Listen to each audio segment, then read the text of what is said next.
और चलिए इस वक्त जो खबर आ रही है उससे आपको रूबरू करा देते हैं। आपको बता दें, खबर भोपाल से है, जहां नर्मदा घाटी विकास विभाग की बैठक, सीएम शिवराज की अध्यक्षता में हुई बैठक। सीएम शिवराज ने अधिकारियों को निर्देश दिए, लक्ष्य के लिए रोड मैप बनाकर काम शुरू करें, काम में कोई भी ढिलाई नहीं होनी चाहिए, प्रति एकड़ सिंचाई के लिए खर्च पैसे का प्रचार करें,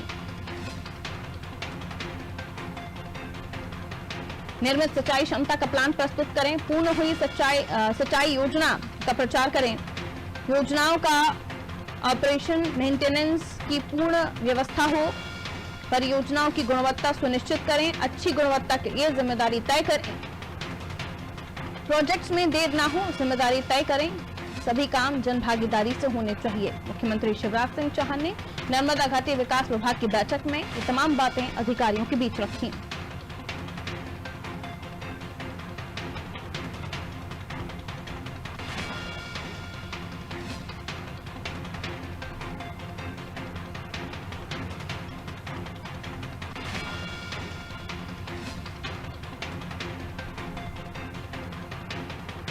तो सीएम शिवराज की अध्यक्षता में हुई नर्मदा घाटी विकास विभाग की बैठक, जिसमें मुख्यमंत्री शिवराज सिंह चौहान ने अधिकारियों को निर्देश दिए कि लक्ष्य के लिए रोड मैप बनाकर काम कीजिए, काम में कोई भी ढिलाई नहीं होनी चाहिए,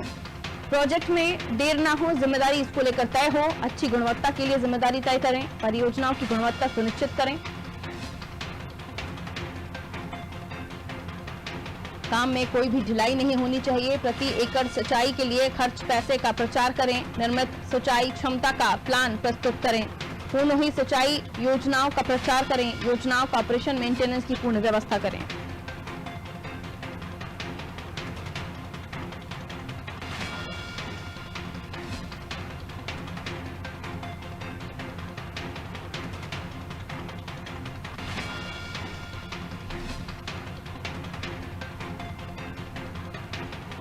और इस पर हम और भी जानकारी ले लेते हैं। मनोज शर्मा जी हमारे पॉलिटिकल एडिटर हमारे साथ इस वक्त फोन लाइन पर मौजूद है, हम और भी जानकारी देंगे। मनोज जी, सीएम की अध्यक्षता में बैठक हुई नर्मदा घाटी विकास विभाग की, जिसमें तमाम महत्वपूर्ण बातें मुख्यमंत्री शिवराज सिंह चौहान ने अधिकारियों से कही हैं। क्या कुछ और जानकारी इस बैठक को लेकर महत्वपूर्ण मिल पा रही है? सर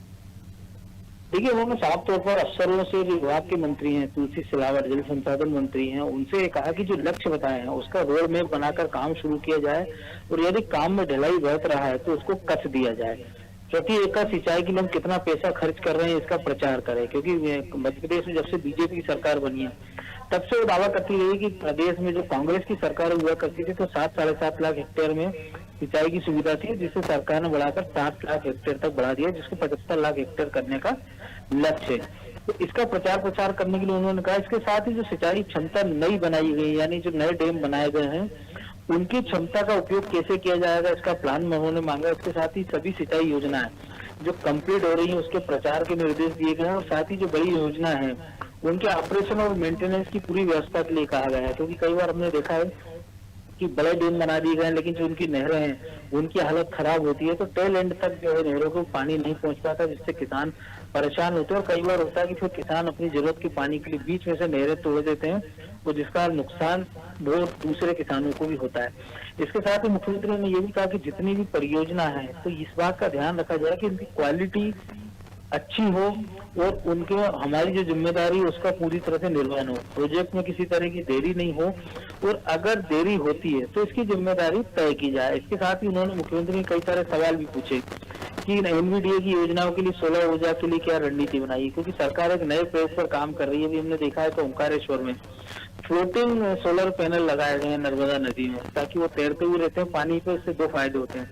एक तो सोलर बिजली मिलती है और उसके साथ ही जो पानी का वाष्पीकरण होता है उसमें कमी आती है, तो नदियों में लंबे समय तक पानी बचता है। इसके लिए उन्होंने ये भी कहा कि जो विभाग के फील्ड अफसर हैं वो नियमित दौरा करते हैं कि नहीं करते हैं, इसके साथ वो क्या क्या करते हैं, उसके लिए क्या प्लानिंग है, इसके बारे में मुख्यमंत्री ने लोगों से विस्तार से जानकारी दी है।